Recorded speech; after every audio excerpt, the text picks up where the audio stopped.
On the show today, I have Billy Bass Nelson, the Rock and Roll Hall of Fame bassist, the original bassist from Parliament Funkadelic.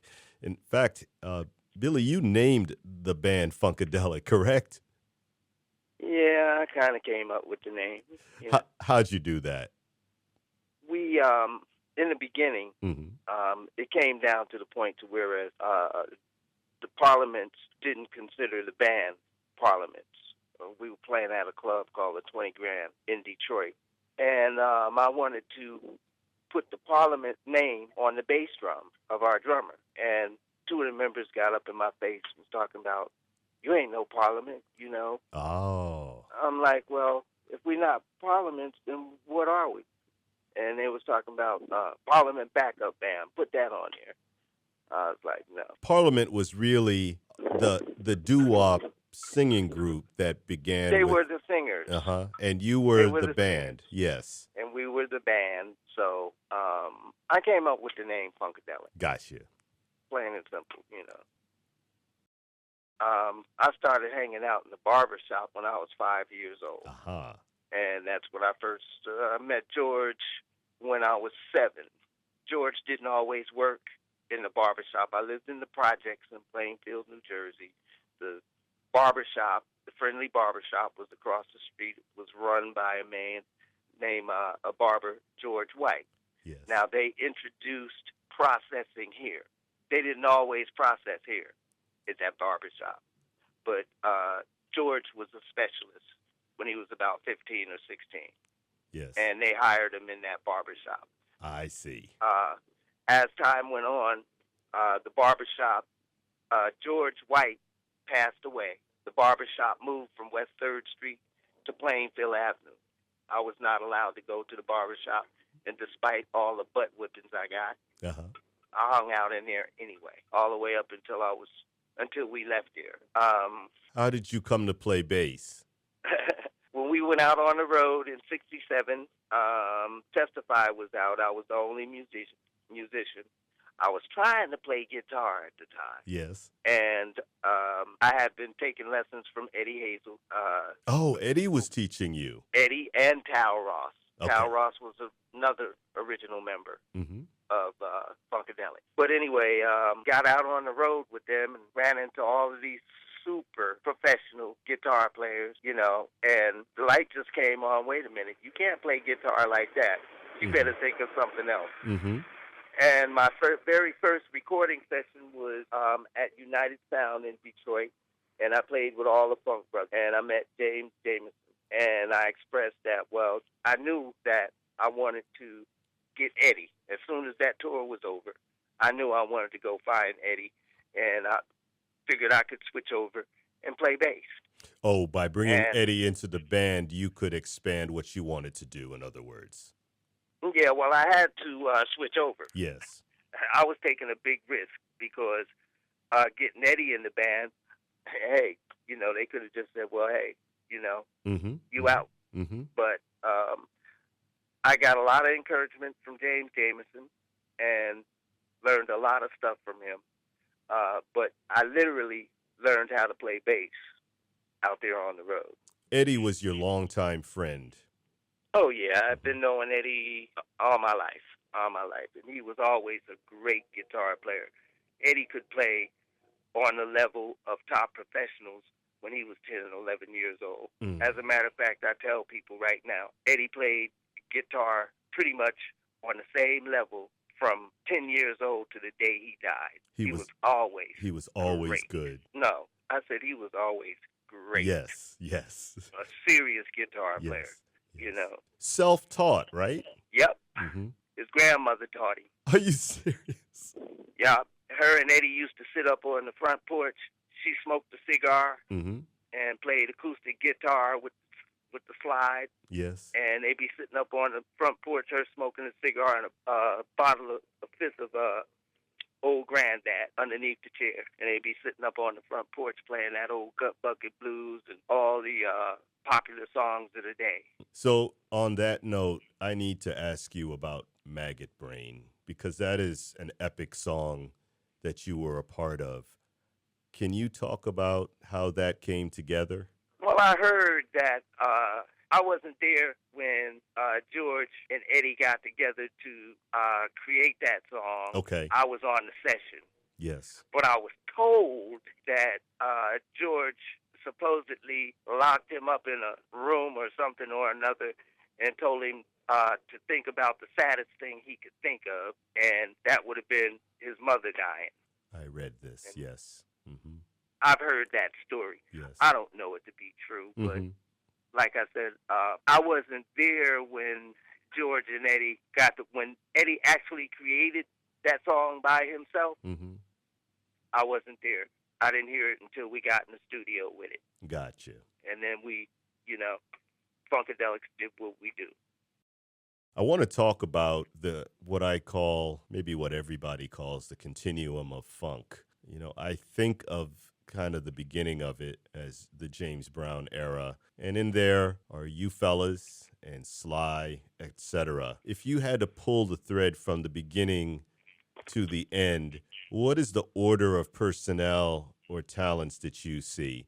Is James the beginning? Nope. I have to go back a little bit further than that to Howlin' Wolf and Booker White, and Muddy Waters, the old blues era from the late 20s straight through the early 50s. That was funk. That was funk. Especially you get Howlin' Wolf talking about, he had this tune called I Asked My Baby for Water, and the gal gave me gasoline. Now how much funkier can you get than that? Then you had Hank Ballard. Yes. Back in the 50s talking about Annie had a baby, she can't work no more. Finger popping time. That was funk. And that Ballard point that's what James Brown was observing as he was growing up. Yeah, well then James Brown, he came around 52, 53.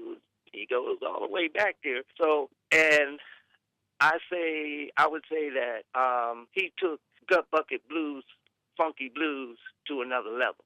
No question about it. Him, Ray Charles, but then James Brown would still stand out. Yes. And basically, that's where most of us got it from.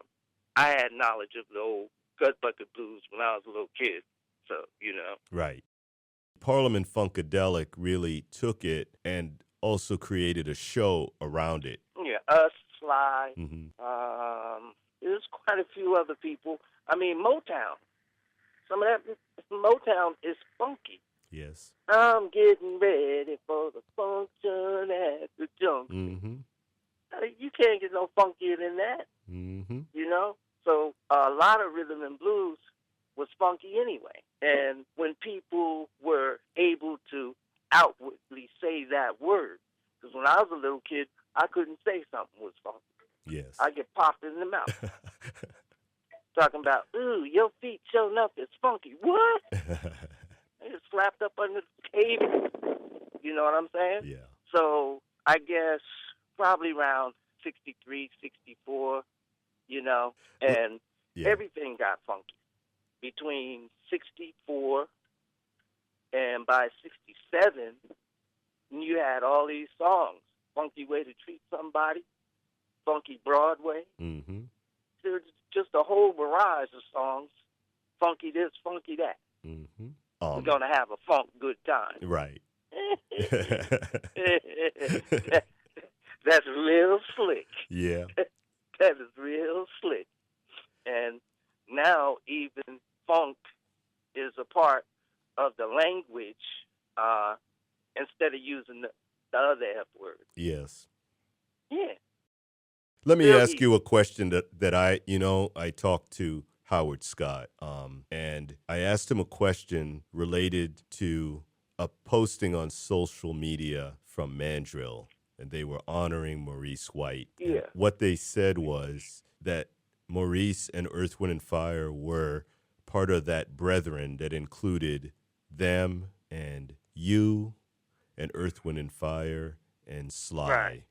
And Howard added Mays and Isley Brothers to that. Yeah. I couldn't say no because the Isley Brothers, man, That's another group that was funky before, they started using the term.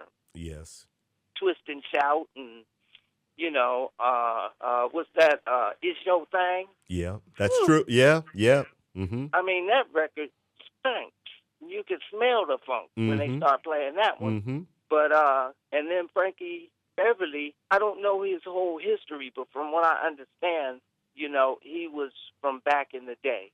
In other words, he may have been with some of the founding rhythm and blues groups, or maybe even old. He was out of the groups. Philly area. His roots were in Philadelphia. Yeah, and then Marvin discovered them, I believe. Maybe out on the West Coast. By the time you knew them, I think they were pretty much West Coast band. Frankie Beverly and Yeah, Mays? I think so. Yeah. Right. Okay. Yeah. Okay, but them being out of Philly, that explains it all. Yes. Philly, I call them Philly dogs because they are extremely funky. Always have been. That's where our original drummer was from. While I have Mickey you, Fullwood, he was from I would like Philly. you to pick some songs that you'd like me to play on the show, just out of the blue. Give me 2 or 3 that mean a lot to you, that you think truly represent what should be on a show called a Soul Show. Number one, Standing on Shaky Ground by the Temps. And you played on that. That's right. And that's Me and Eddie. Yes. That's the psychedelic soul era, correct? Well, Motown calls it the Funkadelic era. Okay. When they started using Funkadelic music. Gotcha. And they started actually with Cloud 9. Yes. Because they used to come, Norman Whitfield, Stevie Wonder, Marvin, all of them used to come to the 20 Grand or any place we played in Detroit with their damn tape recorders. Ah, okay. And, I kind of stopped a few people from doing that. Yeah. Give me another song. Give me another one. Give me another song. Have you ever heard Super Stupid? Yeah. By Funkadelic? Mm-hmm. Yeah, Super Stupid. Okay. And a third one. Let me think. Hit It and Quit It.